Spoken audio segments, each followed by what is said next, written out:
Hello to all. Welcome to my political podcast. So, nakakatakot talaga yung confidential funds na tinatawag, no? 11 days na gas daw ng VP, Vice President Sara Duterte, yung kanyang confidential funds. Sumuklolo na nga yung kanyang ama, kasi dating Pangulong Rodrigo Roa Duterte. Oo nga pala, Equilibrium Passport or Special Service. So, eto nga, at nakakalungkot.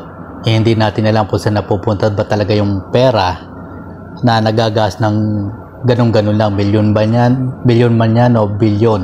Lalo na, di ba? So, bakit ba mahalaga ang COA o Commission on Audit? Sa mga bago pa lang nga pala sa channel ko, welcome to my political podcast. Ito yung opinion lang naman. So kung tutol kayo, nasa nyo yan.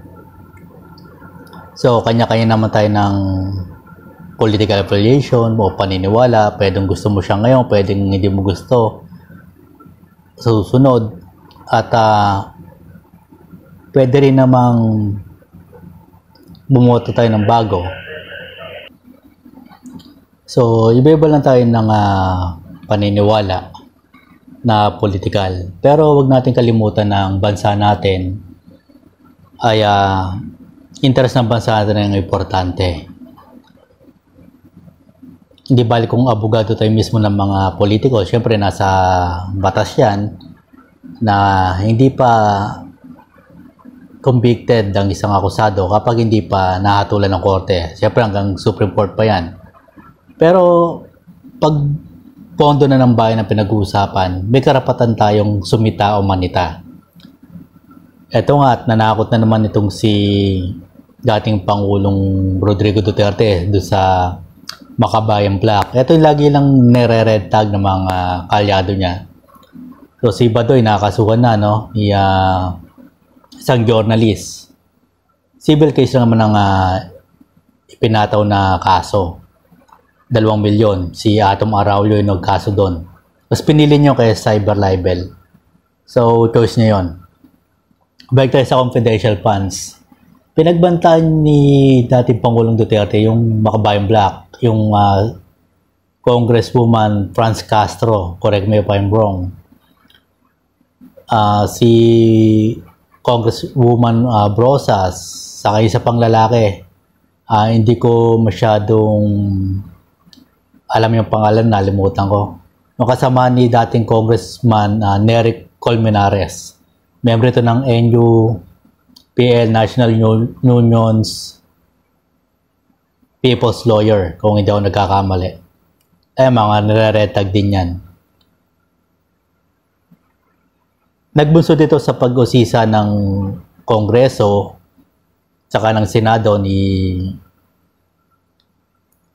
Hontiveros, no? Senator Hontiveros.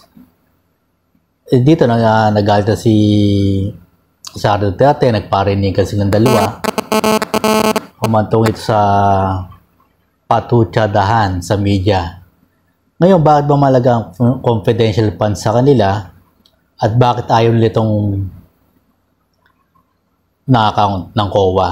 Ako, kung ako papipiliin, unang-una, yung agency niyan, yung kay Sara Duterte, no? Kay VP Sara Duterte, hindi kung ako, ito opinion ko lang naman, hindi naman dapat talaga yung binibigyan ng confidential funds. Ang confidential funds po natin ay yung mga nasa law enforcement, sa military, national security yung pinanghahawakan. NBI, PDEA, PNP, intelligence group nila, lalo sa armed force natin, syempre, saka sa Coast Guard, Philippine Coast Guard, na talagang nakikipagpatentero araw-araw sa mga Chinese Coast Guard na nangagaw ng ating teritoryo. Mga kasama, kapag interest o pondo na ng bayan pinag-uusapan, isipin nyo 11 days na gastos, bakit natin ilalagay yun sa ahensya ni Vice President Sara Duterte? Hindi naman law enforcement yun. Ngayon, kung mamanman sila ng mga NPA, yung mga nag-recruit sa mga estudyante, ang gawin nila, di dapat nakipag-ugnayan sila sa PNP. Lalong-lalo na sa military. Yung kasi nangangasiwanan ng intelligence na yan.